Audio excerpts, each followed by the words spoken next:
Ngayon niya lang nalaman na ang good man of the house ay si Lord Jesus Christ pala.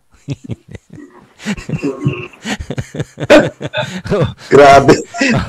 Oo, zipin mo yan. Oo. Wala naman tayong against yan sa kanila. Ang kailangan lang ay baguhin yan. Baguhin. At ako, ayoko sanang magpumunta tayong online kasi mapapahiya talaga eh. But I waited from 2017, naghintay ako. Nintay ko yan. 2017, ano na ngayon? 2024.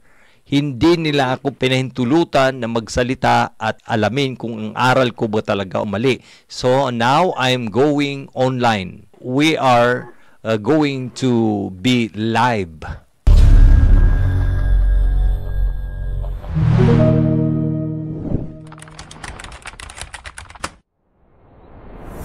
Kumusta kayo mga giliw naming taga-subaybay dito sa Expounding Truths? Nandito kami ngayon, may Bible study tayo online dito sa ating Church of God, the Father, and the Lord Jesus Christ, ang ating church. Okay, thank you for joining us, Brother Gar, Brother Maxel, Brother Christopher, and Brother Ray. Good morning sa inyong lahat. So, ang ating tatalakayin ngayon, bago tayo magpatuloy, tayo ay mananalangin sa Panginoon. Pangunahan tayo ni Brother Ray. Praise the Lord. Brother Ray, please pray. Opening prayer. Glory to God. Hallelujah. Muli kami nagpapasalamat sa umagang ito sapagkat muli mo kami pinagkaisa upang aming pagsaluhan ang iyong mga salita. Ang aming panalangin, pagindapatin mo kami. Patawarin mo kami sa marami namin mga pagkukulang. Amen. Hallelujah. Aming pag-aaral. Sa amin. Aming nawa ang mga bagay na uko sa iyo. Salamat po. Ikaw ang manguna sa pamamagitan ng iyong banal na Espiritu. Sa ngalan ni Jesus. Amen. Thank you, Lord. Amen. Welcome back sa ating channel, Expounding Truths. At salamat sa inyong pagsubaybay dito sa ating munting channel. Ako ang inyong host, si Henry Arganda. At kasama ko ngayon ang ating mga kapatid sa Panginoon. At pag-aaralan natin ang isang napakahalagang topic, sino ang tinutukoy sa Mateo 24:43 na mabuting puno ng sangbayan or good man of the house in KJV or in English. So narito ang talata, babasahin yan sa atin ni Brother Maxel. Datapwat, ito'y talastasin ninyo na kung nalalaman ng puno ng sambahayan kung anong panahon darating ang magnanakaw, ay siya'y magpupuyat at hindi niya pababayaang tibagin ang kanyang bahay. Ayan, dito maliwanag may tinutukoy na puno ng sangbahayan. Hindi ito pwedeng angkinin ng sino man. Brother Christopher, pakibasa mo yung talata. Sabi po dito sa Matthew chapter 10 verse 25, it is not enough for the disciple that he be as his master and the servant his Lord. If they have called the good man of the house Beelzebub, how much more them of his household? Okay, ito po ay nasa Douay Rheims. It is enough for the disciples that he be as his master and the servant as his Lord. If they have called the good man of the house Beelzebub, how much more them of his household? So yan, maliwanag yan na may tinatawag na good man of the house. At yan ay napakaliwanag yan ang Panginoong Hesukristo, di ba? Okay. Amen! So binasa yan sa Mateo. Yan sa Tagalog, hindi wala kasing good man dyan eh. Pero maliwanag yan sa ibang salin. Kung babasahin niya, brother, pakibasa mo ang Mateo. Sa Tagalog kasi wala yan eh, yung good man of the house. Pakibasa mo, Brother Rinaldo. Pasiyahan ang alagad na matulad sa kanyang guro at ang alipin na matulad sa kanyang Panginoon. Okay. Kung ang puno ng sangbahayan ay tinatawag nilang Beelzebub, lalo na nilang aalimurain ang kanyang mga kasangbahayan. Iyon. Eh, binabanggit dyan, ano yung brother magandang balita, di ba? Magandang balita. Magandang balita. O yan, puno ng sangbahayan. Diyan maliwanag, brother sa iyong binasa dyan, maliwanag dyan na ang tinutukoy ni Kristo ang kanyang sarili, di ba? Dahil tinatawag nga si Jesus Christ na Beelzebub. So maliwanag yan na hindi yan sa puno ng relihiyon. Hindi yan puno ng relihiyon. Puno yan ng sangbahayan na siyang iglesia ng ating Panginoon. Okay?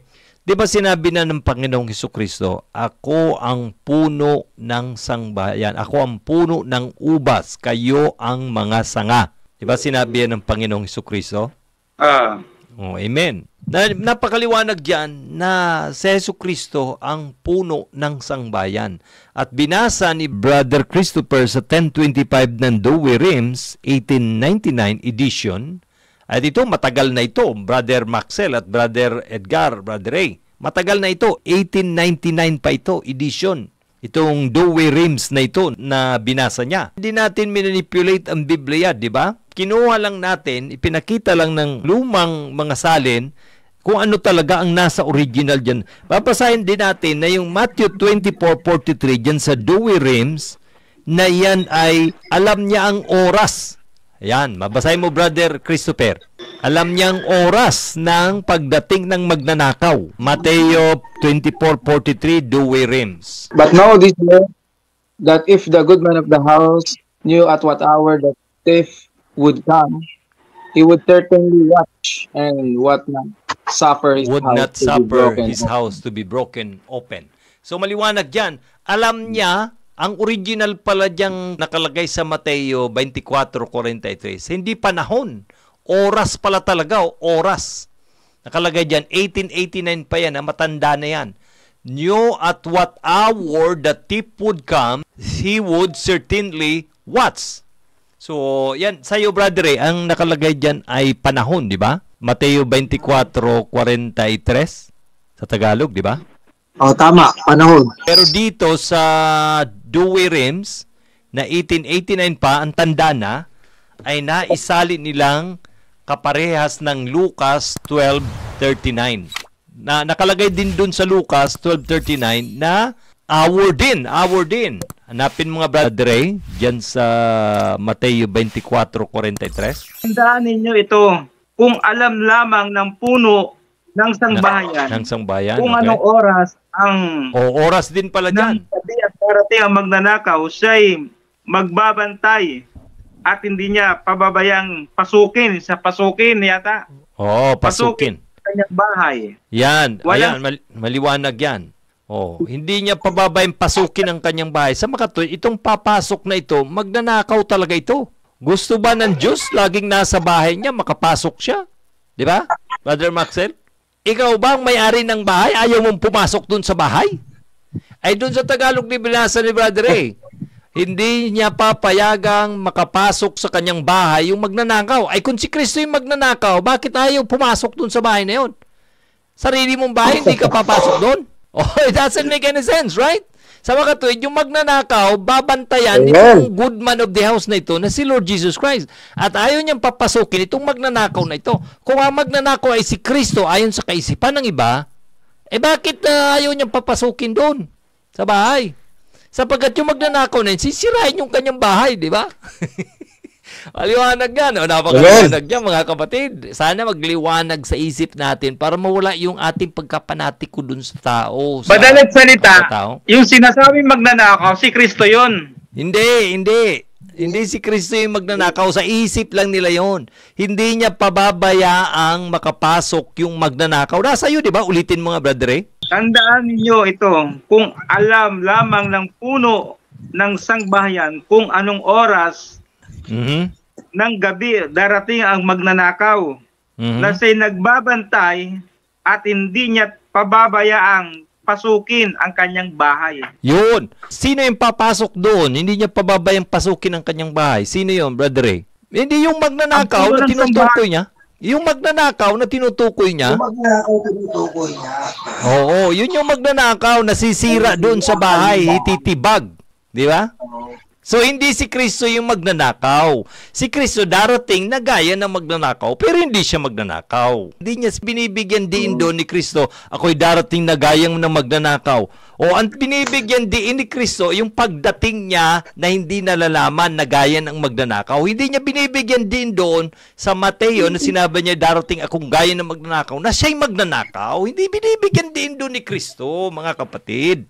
Mali ang unawa. Mali ang unawa. Ang binibigyan din ni Kristo, darating siya na hindi nalalaman o gaya ng magnanakaw, sapagkat ang magnanakaw hindi nagpapaalam. So darating siya na gaya ng magnanakaw, hindi niya itinulad ang sarili niya sa magnanakaw. Daang pagdating ang binibigyang diin ni Jesus Christ, right? Okay? So, pagibasa mo, Brother Maxel, imposible ito na ito'y karaniwang tao, itong good man of the house na ito. At hindi pwede ito sapagkat may binanggit na doon sa Mateo 10:25, binasa ni Brother Christopher, na yan mismo ang Panginoong Sukristo. Unless na yung nasa Matthew 10:25 na yan ay siya'y isang tao o leader ng reliyon, kailangan tibagin niya yung talatang yan at pasubalian niya na yan ay hindi si Jesus Christ. Tinawag na si Jesus Christ na Beelzebul. Di ba? Di si Jesus Christ yan. Ngayon, tingnan natin, nakaparehas ang Matthew 24:43 na hindi pwede yung karaniwang tao sapagkat alam niya ang oras. O, basahin mo nga, Brother Maxel. Datapwat talastasin ninyo na ito na kung nalalaman lamang ng puno ng sambahayan kung anong oras darating ang magnanakaw, siya ay magpupuyat at hindi pababayaang sirain ang kanyang bahay. Yun. Sisirain pa yung bahay, papasukin daw. So, anong oras ang malalaman, Brother Maxel? Malalaman yung oras ng pagdating ng magnanakaw. O hindi pwedeng tao yan, karaniwang tao. Paano mo malalaman yon? Amen. Ay, kung si Jesus Christ naman yung magnanakaw, imposible naman malaman niya yun kasi si Jesus Christ nga hindi nakakaalam ng pagdating niya, di ba? Na araw at oras, sabi niya, ang tungkol sa oras at araw na yon, walang nakakaalam. Imposible naman na malaman pa ng karaniwang tao. Kahit anghel nga, hindi alam eh. Basahin mo nga, Brother Edgar, Mateo 24:36. Tungkol sa araw at oras na yaon, walang nakakaalam, kahit ang mga anghel sa langit, kahit ang anak, kundi ang Ama lamang. Maliwanag yan, kahit anghel. Kung may tao ngayon magsasabing alam niyang oras ng pagdating ni Kristo, bulaan yun. Hindi totoo yun. Di ba? So hindi pwedeng malaman yung oras na pagdating ng magnanakaw, maliban yung good man of the house daw. So alam niyang oras. Basahin mo pa nga, Brother Christopher, dyan yung Dewey Rims. This know ye, that if the householder did know at what hour the thief would come, he would surely watch and would not suffer his house to be broken open. Ayun, to be broken open. So, alam din niyang oras. Ang tama palang salin, hindi panahon. Ang naituro sa ating mga kapatid, alam niya daw ang panahon. Hindi natin sila inatake. Naituro sa atin, sinasabi ko lang sapagkat kailangan maalis sa isip natin yung mali. Hindi natin sila inatake, kundi tinutuwid natin. So, maling salin pala yung panahon. Oras talaga ang nandyan nakalagay. 2 talata na yan. Mateo sa Dewey Rims. Doon sa Tagalog, ganun din kay Brother Ray, hour din, di ba? Hour. Oras din nakalagay din eh. Oras. Oras. Ngayon, tingnan pa natin ang isang talata. Papakita ko pa sa inyo. Si Lord Jesus Christ talaga ang good man. Sa Matthew 13:27, Dewey Rims, and the servants of the good man of the house coming said to him, Sir, didn't thou not sow good seed in thy field? Whence then hath it kakel? Kakel pa ang ginamit. Ano yun sa Tagalog sa'yo, Brother Ray? Kaya lumapit ang mga alipin sa puno ng sangbahayan. Yun, puno ng sangbahayan. Good man. Hindi po ba mabuting binhi ang inasik ninyo sa inyong bukid? Bakit po ba'y damo ngayon. So maliwanag doon sa Mateo 2 Rims 13:27 na yan ang good man of the house. Walang iba ang Panginoong Hesukristo. Okay, maliwanag yan. Bago yan, Brother Maxel, na talata. Okay, tutulan na naman nila yan. O, babaguhin na naman nila yan. Napakarami palang talata na tumutukoy talaga sa Panginoong Hesukristo. Talagang ang good man of the house, praise the Lord, the good man of the house. Praise the Lord Jesus, the good man of the house.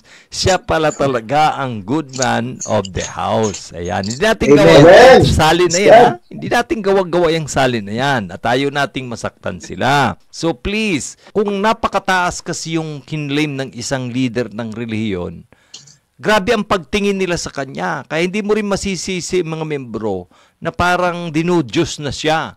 Napanood niyo yung pinost ni Brother Simplicio na parang ginagawa siyang Diyos-Diyusan eh. Gumawa siya ng larawan tapos pinoprosesyon, di ba? So ayaw natin na mangyari yun sa atin. Kahit ako maraming revelation o whatever, wag niyong gagawin yun sa akin. Kasuklam-suklam sa Diyos yan. Ako, I would never. Kaya nalagay ko dyan, brother lang. Dahil sabi ni Jesus, ang nagpapakababa, itinataas. Yan ang gusto ni Jesus. Ayaw ni Jesus. Ayaw yung magkiklaim na napakataas. Tapos all of a sudden, they will find out in the verse that you are not the guy supposed to be. Diba? Palang Panginoong Sukristo, magpupuyat pala siya. Magwawats.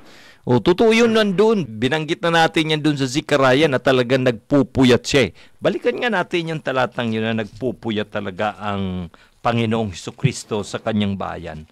Babantayan ko ang aking bayan. Yun, babantayan.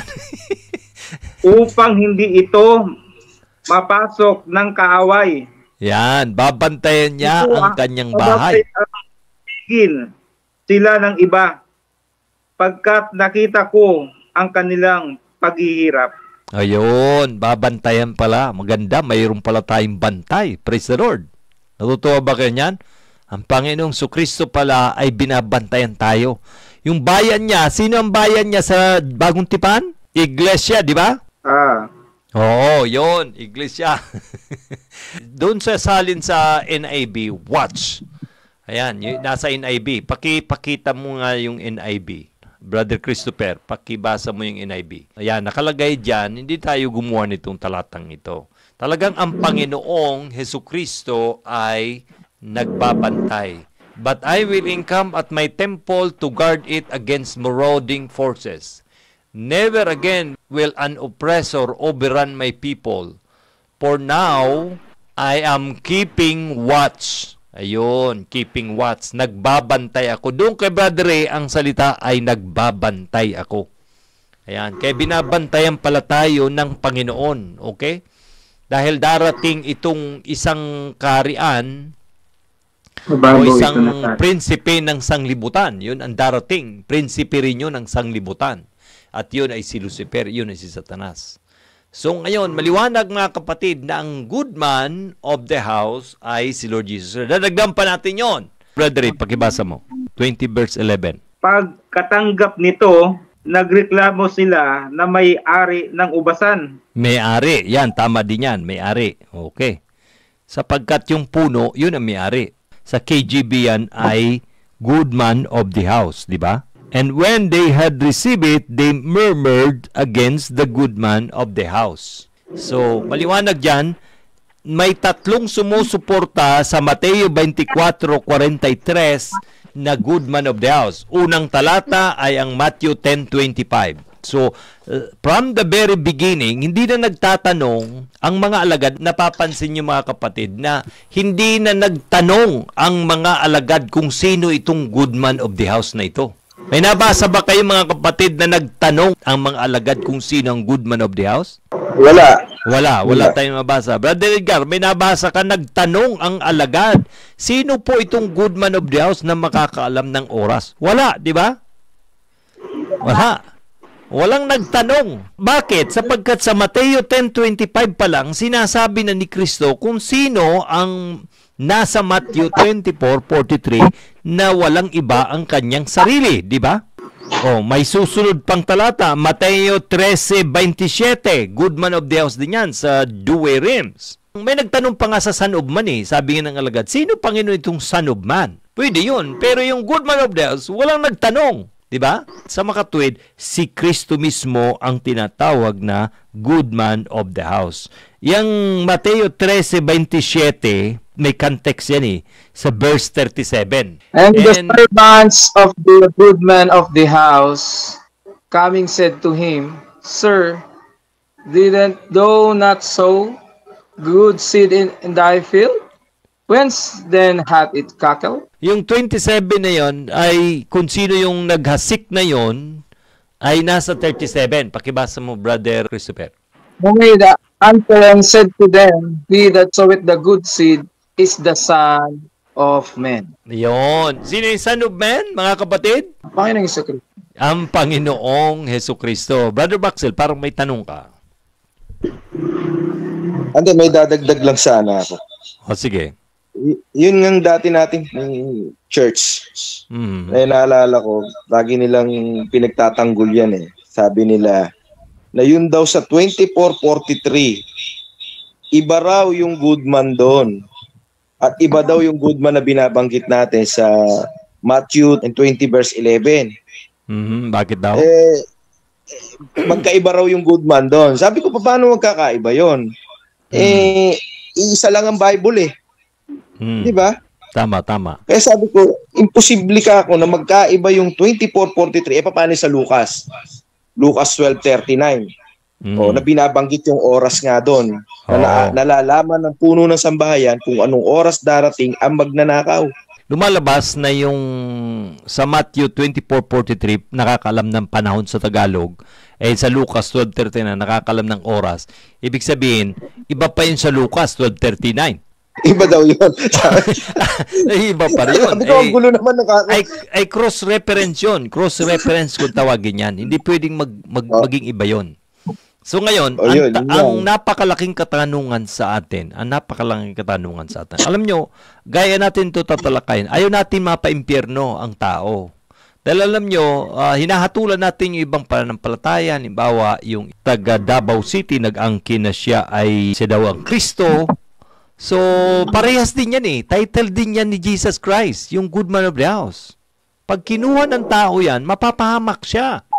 Satan has the power to that person to punish him. Halimbawa, si Satanas na mag-angkin siya, gusto niya maging gaya ng kataas-taasan, di ba si Satanas ibinulusok sa lupa at siya ay papunta sa impyerno?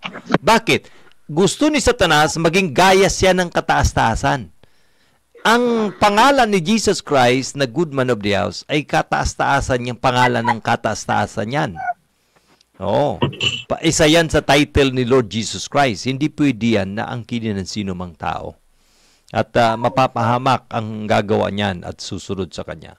Ngayon, kung ignorante ka at hindi mo alam, maaaring may kapatawaran ka pa. Pero ngayon, sapagkat nalaman na natin, wag nang ituturo ito dahil ililigaw nito ang maraming tao.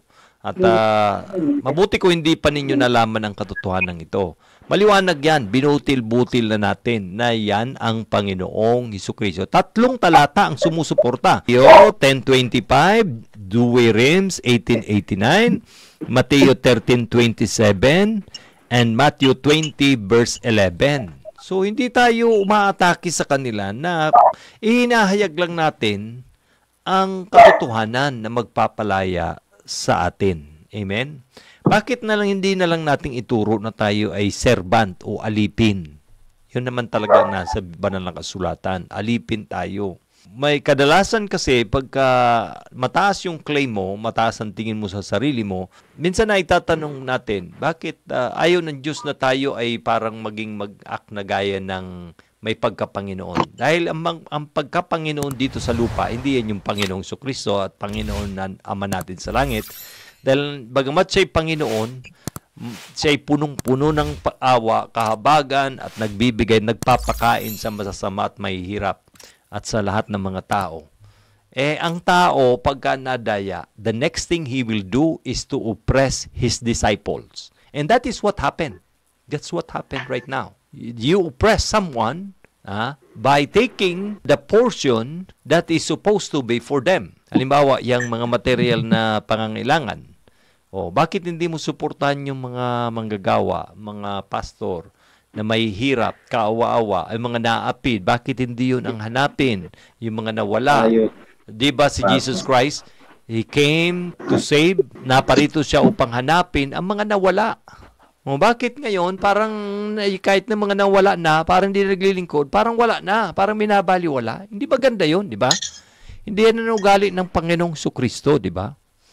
Dapat sa atin, punong-puno ng kapakumbabaan, pag-ibig sa kapwa. Yan ang dapat makita ngayon sa atin. Okay, may tanong kayo, mga kapatid. So, we are almost done. Ang nangyayari talaga, yung damdamin ni Kristo, hindi talaga nasa kanilang Kasi tama yung ka, mga wala, nahanap talaga yun eh. Nahanap. Wala na. Yung iba nga, nagsariling church na eh. Wala na eh. Iniwan. Yung 99. Iniwan, di ba? Yung nawalang isa. No. Hahanapin yung isa na nawala. Hindi ganun eh. Hindi ko nakita yung ganun. Hindi. Parang sa kanila, pagka sa dati nating pananampalataya, pagka parang wala ka namang sinabi, hindi ka namang gaano dadalawin. Di ba? Pero nang ako'y magpastor, alam niya ni Brother Ray dyan sa Mercedes. Grabe ang house toast namin dyan ni Brother Ray. Minsan niya, halata ako kay Brother Ray, parang nayayamot na siya eh. Kasi may trabaho rin siya, may pamilya. Tapos naghahanap buhay sila. Tapos, yan si Brother Ray, sumasama sa akin yung public preaching dyan sa palengke. Siya lagi ang kapartner ko dyan sa pangangaral namin. Hindi ko pinabayaan ng house to house. Alam ni Brother yan. At dami naming convert yan sa Dait, Camarines Norte. Wala na ngayon eh. Dahil mo iba na yung pastor eh. Pero when I was there, matindi yung follow-up ko. Alam yan ni Brother Maxwell. 34 years na pala ito si Brother Maxwell. Na-convert ko siya 1994. I think 1994. Second year Bible student ako. 1993 kasi ako pumasok. So, second year, Bible student. 34 na ito. Ngayon niya lang nalaman na ang good man of the house ay si Lord Jesus Christ pala. Grabe. Zipin mo yan. Wala naman tayong against yan sa kanila. Ang kailangan lang ay baguhin yan. At ako, ayoko sanang magpumunta tayong online kasi mapapahiya talaga eh. But I waited from 2017, naghintay ako. Nintay ko yan. 2017, ano na ngayon? 2024. Hindi nila ako pinahintulutan na magsalita at alamin kung ang aral ko ba talaga mali. So now I'm going online. We are going to be live. Okay, live na ito, matindi na ito. Gusto ko sana sekreto kausapin, ayusin natin ang doktrina para hindi tayo mapahiya sa buong mundo. Wala kaming layunin magpahiya. Pero sapagkat nasabi niyo na yan at maliligaw ang tao at parang napakarami ng mga nakikita nating mga maling aksyon, naawa ko sa mga ministro dyan. Kasi isipin mo, nakita ko yung isang ministro sa isang island na nagsiserve doon sa mga unbeliever, umaawit. Baka sanlibutan pa yung inaawit. Mga pastor yun, entertainer. They entertain these people. Hindi naman mga tupa yun. Galing yun sa ibang bansa at gusto lang magbakasyon. Siyempre, so hindi naman sana masama yan kung yun ay ginagawa ng karaniwang kapatid. Kaso mga ministro ito kawawa na. Paano na yung evangelism? Paano na yung pangangaral ng salita ng Diyos, di ba? Ang kasi doon, hindi issue yung doon yung Word of God Ang issue doon, yung pera kumita Kasi yun island na kikita silang malaki doon Yun. Kikita ta. Tama ka, brother. So, wala kami matake na sa inyo. Medyo, dito lang muna tayo sa good man. Okay. May tanong kayo dito sa ating pinag-aralan. Brother Christopher, you have something to say? Ako po, may kwento lang po ako. Dati galing ka rin sa amin dati, di ba? Sa Saudi? Opo, 2010 po, nung nasa Saudi ako. Ipakita mo ang mukha mo. Baka sabihin, nagtatago ka. Okay, yan. Saan ka dati sa Saudi? 2010 po nun sa Riyadh. Oo, sa Riyadh. nakakapanghinayang kasi malaki rin ang gawain at masisipag din ng mga workers. Oo, totoo 'yun. Kaya talaga alas 5, alas 4 ng madaling araw, nag-pray na kami pagka sa church. Talagang madaling araw lagi. Talagang pagpupuyat, mag-umaga na yan. Oo.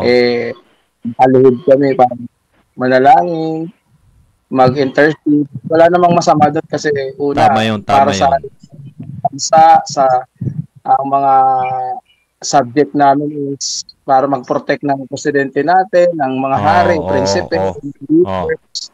So, yun ang interceding program o objective. Kaya maganda rin siya na kaya doon okay lang naman sa akin yun. Pero pagdating sa woman of the house, talagang nagulumihanan ako doon kasi nawala na naagaw yung pansin ng ambis na sa ating Panginoong Jesucristo pumunta ang pananampalataya ng tao. Napunta doon sa hindi dapat doon ng punteriya ng faith. Sabi sa Hebreo chapter 2 na dapat walk into this dapat doon tayo sa Panginoong Jesucristo nakafocus, hindi sa mga leader. Tayo mga gamit lang sa kagaya ng sinabi ni Brother Henry, tayo ay mga kumbaga para tayong materialist tayo, hindi tayo yung alipin lang tayo. Tayo ay mga workers, hindi tayo yung alipin tayo, sabi nga ni Jesus, nagawa pa nga ang pinakamabuti. Sa hula ng Mika 5:2 na siya ang magpupuno. Yung word na yun, magpupuno. Diyan sa Mika 5:2 na yan, sabi niya, lalabas ko. Sabi niya, ang manggagaling sa akin, sabi niya, na magpupuno. Yes, pupuno. Ibig sabihin, siya yung magli-leader, yung lalabas doon sa ating Ama.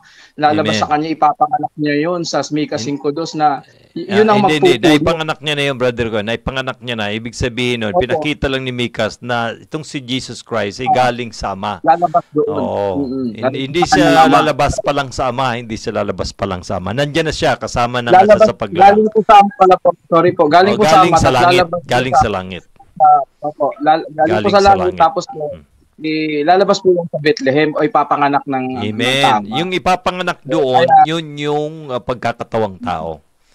Okay, so God bless. So, meron po kayong time, sabi kasi pagkakaan niyo po yun, magpupuno po yun. So pagkatapos nang umalis ka sa kanila sa atin dati, so saan ka na pumunta?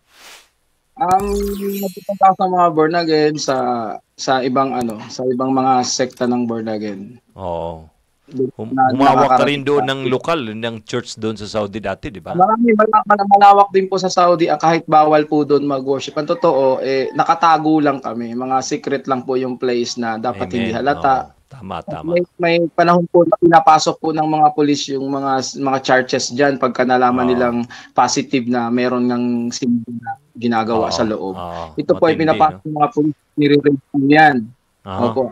At sige. Si Brother Gar. Dito tayo, makat kita. Dito tayo kay Brother Gar. Brother Gar, may tanong ka? Wala naman.